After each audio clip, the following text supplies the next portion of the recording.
Oke teman-teman, Senin open market ya, ada fenomena yang sering kali terjadi, yaitu adalah gap.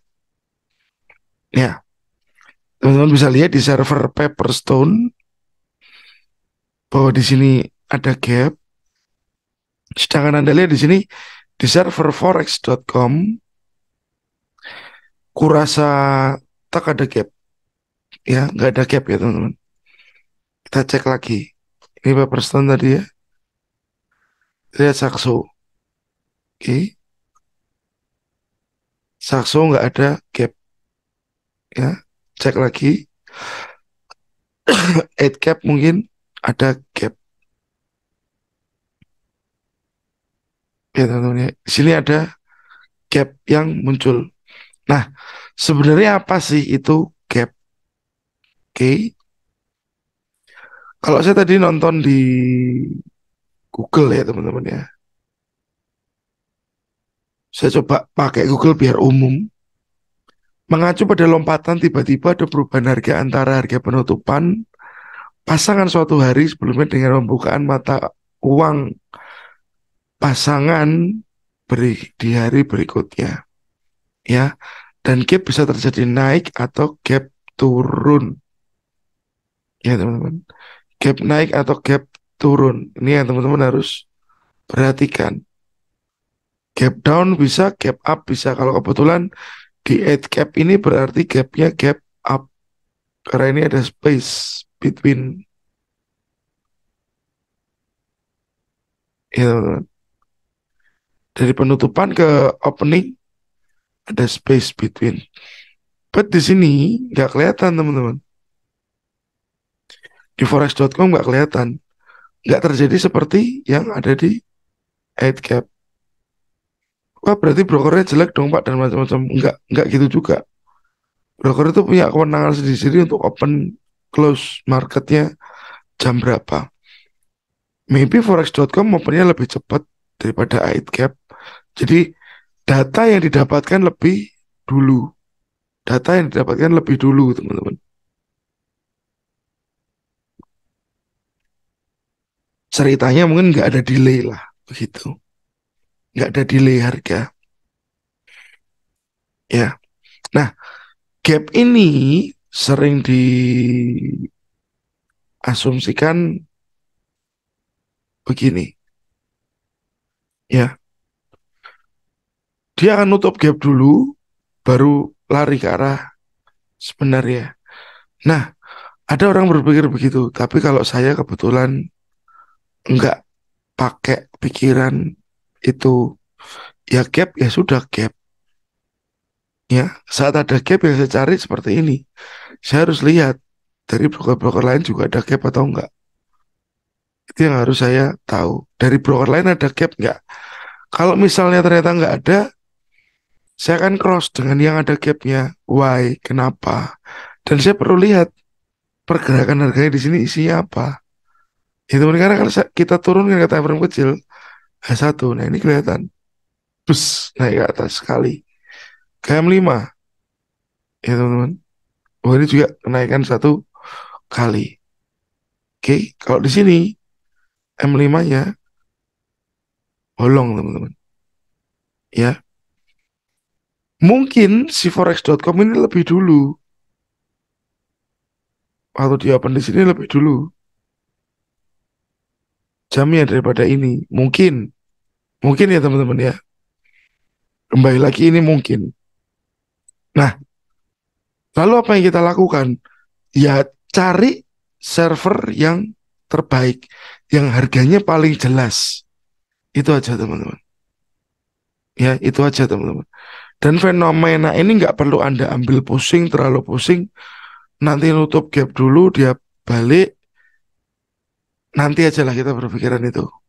Ya, kita acuannya cari dulu market yang paling clear dulu. Ya, yang paling clear ini mungkin forex.com. Ini yang bisa kita bikin acuan. Ya, kalau dari forex.com kita lihat kondisinya. Oke, ini ada zone.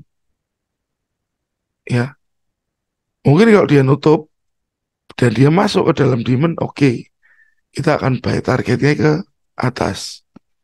Ya teman-teman, targetnya ke atas. Oke. Nah, cuman baiknya ada alasan yang konkret, yang jelas. Jangan hanya nutup gap, lalu dia akan balik. Ya, tapi cari chart yang paling jelas. Biar asumsi, karena kita bicara asumsi ya teman-teman ya. Asumsi Anda lebih beralasan dan pun lebih punya reason yang baik.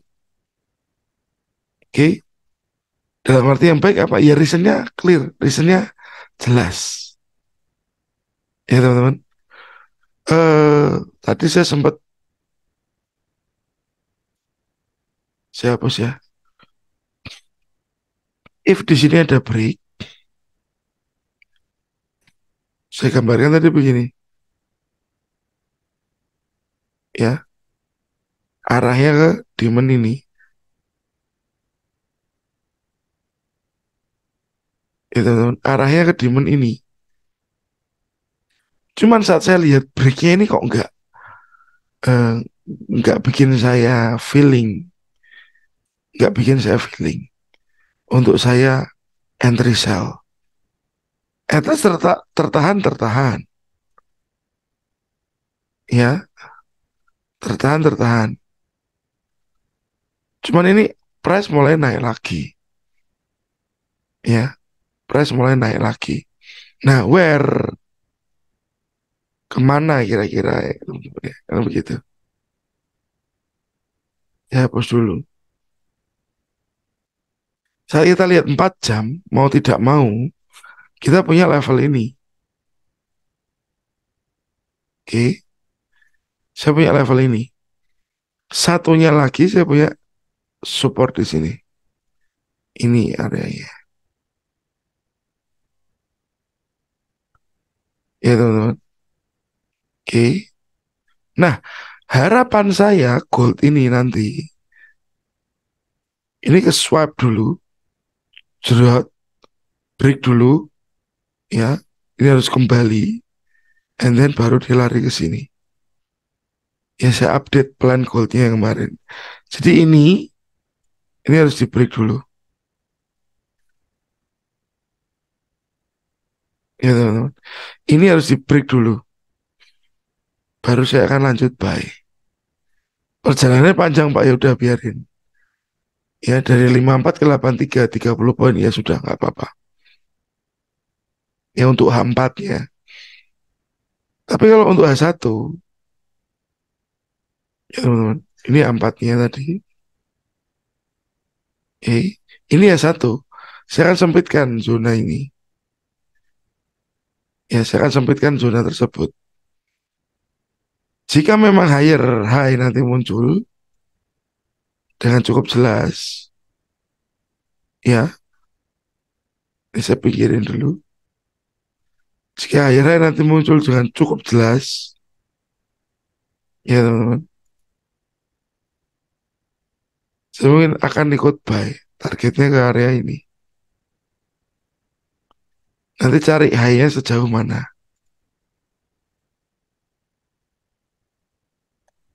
Ya teman-teman, cari high-nya sejauh mana. Ini high-nya sejauh mana. Biar kelihatan lebih jelas. Oke, harapannya begini. Price masuknya kemana ini? 68. Ya teman-teman, 68. Oke, nah begitu nanti dia ada di sini. Lihat prosesnya.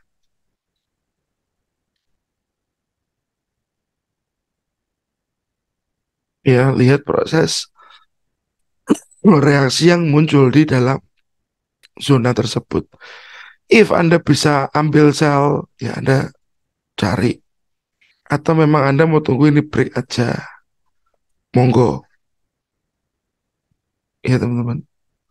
Kalau lihat kondisionalnya ini, Karena di sini ada dua high berjajar, kok saya suka ini di break dulu. Saya happy ini di break dulu, baru dia turun. Ya, saya suka di break dulu, baru dia turun. Oke, ya. Lalu, demand ini mungkin bisa saja ditinggalin, teman-teman. Bisa saja ditinggalin. Karena kasus geopolitiknya cukup kencang ini yang terjadi. Kasus geopolitiknya cukup kencang. Ya, di 1834. Kasusnya perang, darurat perang. Bisa aja gold naik tanpa basa-basi lagi. Oke, thank you teman-teman. Sudah nonton. Next kita bahas video yang lain dan materi lainnya ya. Terima kasih dan God bless.